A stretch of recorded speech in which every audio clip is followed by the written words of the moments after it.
The other option is, let's say the liquid level is getting really low and you still don't have any crystals. Maybe you just don't have that much dissolved in solution. So you could add some more from the original batch in there to saturate it. You got crystals? Anybody else not getting any crystals yet? No crystals? All right, if your liquid levels barely change, get rid of the parafilm and then cover it with a watch glass. If your liquid level's getting to the bottom, then we might need more.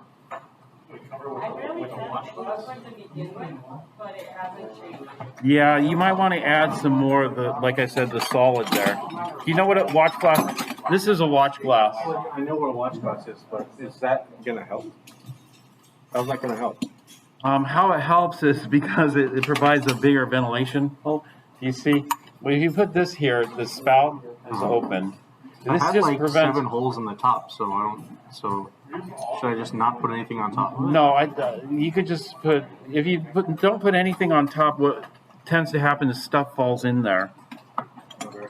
And so usually we like to put it like dust. If dust gets in there, it's not good.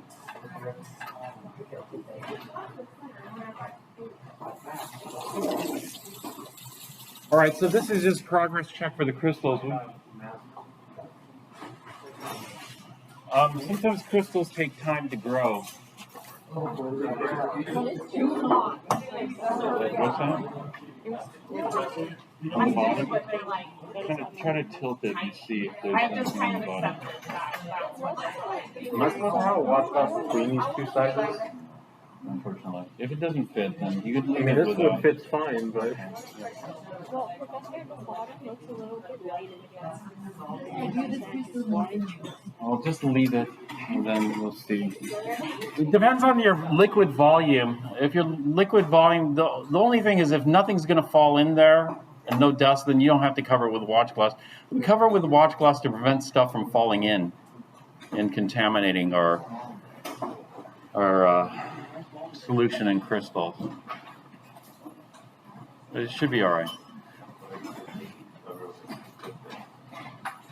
So we're going to just try to speed up the evaporation. This has been evaporating for a week, and if barely any liquid level has gone down, then it's not evaporating fast enough. So we'll just do that. You could put more holes or just take off the parafilm and then just cover it with a watch glass instead. You could try adding more seed crystals. That's another option that you could do. If it's still there, then just leave it. You know, it's not saturated. The other option is you could saturate it more by adding some more solid to it. You know, and see if that helps. All right, so that's a progress check on the crystals. So we'll just let them sit longer and then try to grow some bigger crystals from that. All right, then today, two things. We're going to go back into the computer lab. We just wanted to make sure that it hasn't dried out. If the liquid's completely dried out, then you need to add some more liquid to it. All right, the other thing I wanted to talk about is the titration lab. There are 2 important points that we measure, or more. 2 for monoprotic acid, and more if we have a diprotic acid. If we have a monoprotic acid, then we want to pinpoint the volume here, you know, using the pH titration curve or the first derivative or the second derivative graph. And so we need to know what this volume is. This volume is called the equivalence point for the titration. And at this point, we should have equal amounts of acid and base. The other important point is if we take the half of this equivalence point, we get something called the half equivalence point. And so let's say the equivalence point occurred at 30 milliliters, the half equivalence point would occur at 15 milliliters. And so whatever it is, half of this. What we want to do at the half equivalence point is we want to determine the pH.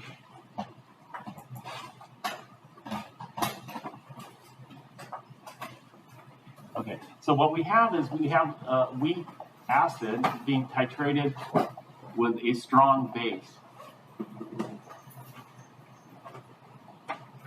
If we have a weak acid being titrated with a strong base, then the pH at the half equivalence point is equal to the pKa.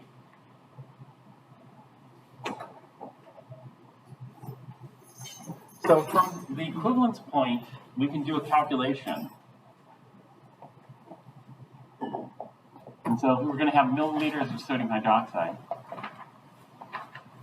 What we need to know is we need to know the concentration of the sodium hydroxide. And the concentration is known. It's been standardized. Do you guys remember what standardization is, or a standard solution is?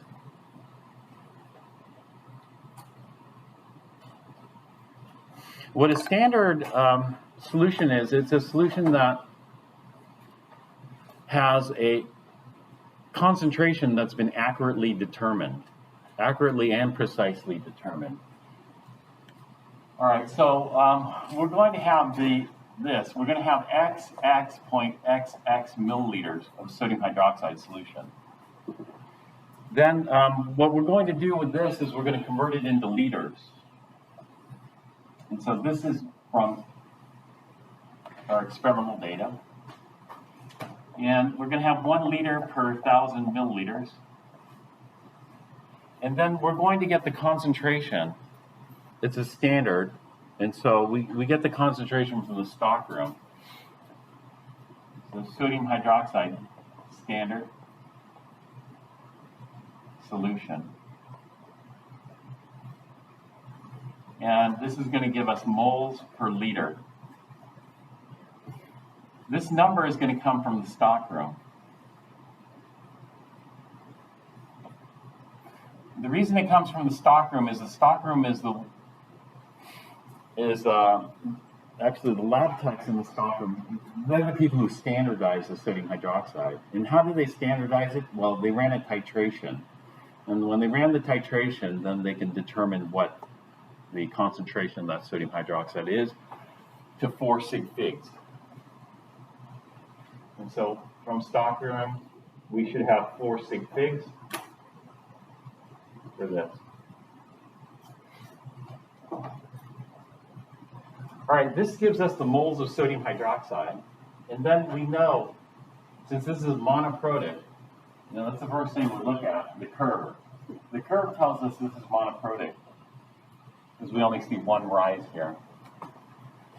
If it's monoprotic, then we know that we have 1 mole of acid, unknown acid. Now, it's an unknown acid, so I'm just going to write HA, because we don't know what the anion is. For every 1 mole of sodium hydroxide. And so it's a 1-to-1 mole ratio. This is because it's a monoprotic. If it's a diprotic, this ratio changes. All right, so once we have the moles of acid, then you know what we can do is we can divide this by the grams of acid. And this is going to be 0.xxxx grams of unknown acid. So if we have moles per gram, you know what that is? That's the molar mass of the acid.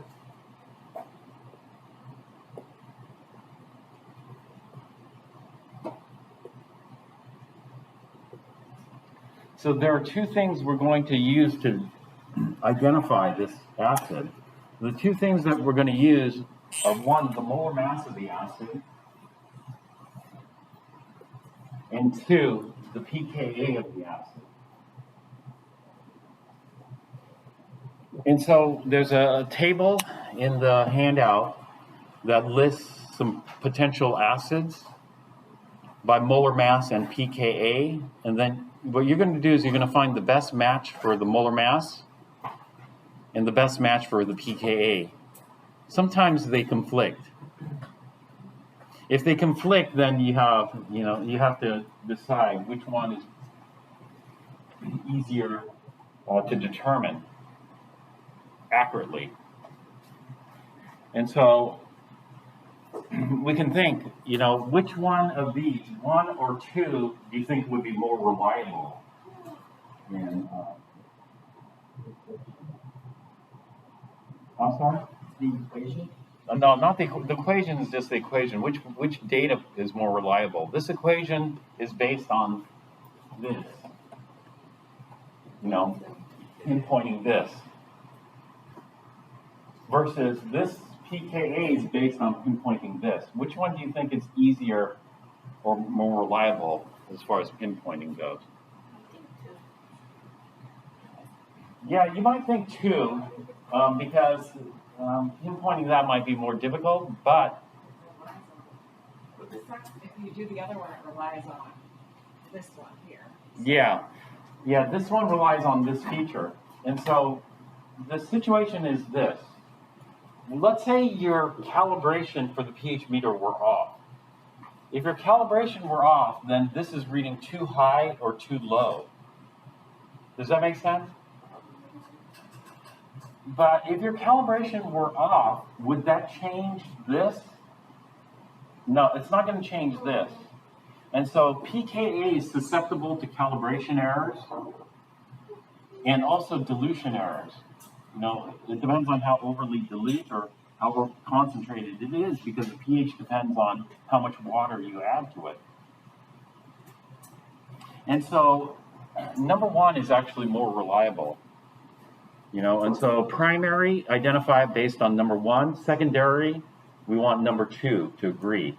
If number two is way off, then maybe it's significant, you know, but it should be reasonably close, hopefully. Okay, that's if you have a monoprotic acid.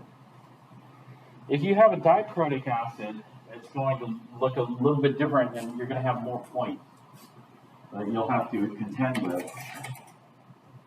If you have a diprotic acid, let me just write it over here.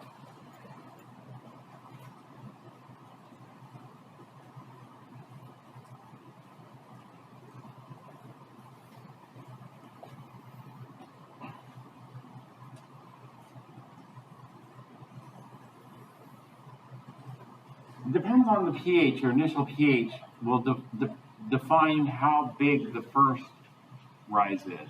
Usually it's not so big.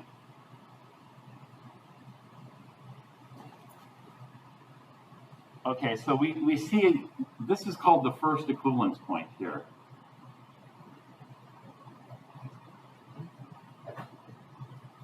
And again, we try to pinpoint the center of this rise in pH here. And then doubling that, let's say this occurred at 15, then at 30, we'll probably see a more significant rise, the second equivalence point, which is more pronounced, is here.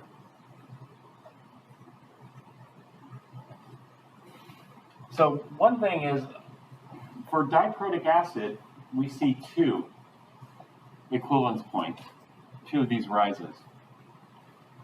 Which of these two do you think it's going to be easier to pinpoint the center? The second one. So most people, they go off the second equivalence point because it's just easier to analyze. You have more data there. And so we use this here.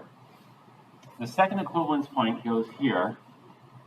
However, for diprotic acid, this is different.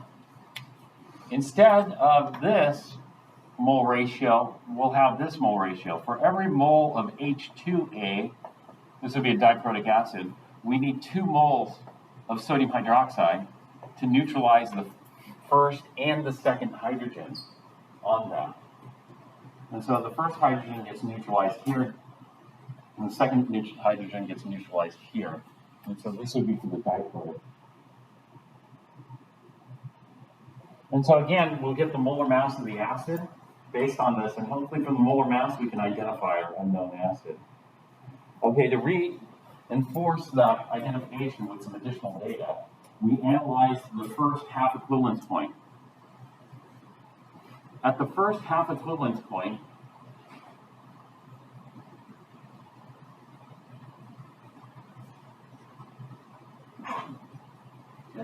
the pH here is equal to pKa1 for the acid. So that's for the first hydrogen.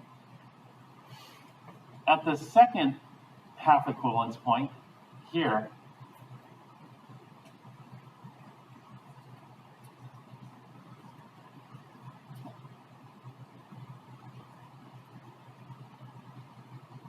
the pH is equal to pKa2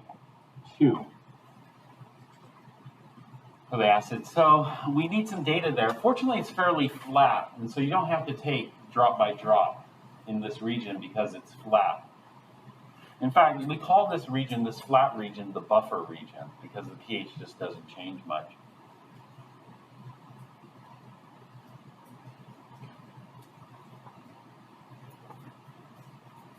Although this is not buffer region, this is what we call the excess phase region here.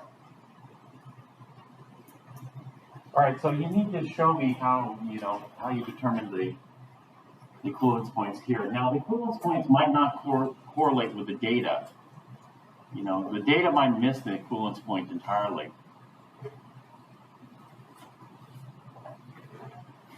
And the half equivalence point. So you have to do it off the graph, off the curve. Don't pick this closest data point, which might not be there. And usually it's not. Okay, any questions on this? We're going to talk, in chapter 17, we're going to talk about the calculations in this region. But the next thing we're going to do is we're going to start the reports. And so we'll do that in the computer lab. So if there's no questions, then we're just going to move over to the computer lab. Okay. When we were going over polyphenic acids, you were saying that the first ionization has a much larger Ka value. To me, is the graph showing that? Am I misunderstanding the graph? Because it's an inverted relationship. So, for example, a high pH means strong acid, and so it's inverted because of the negative sign of that.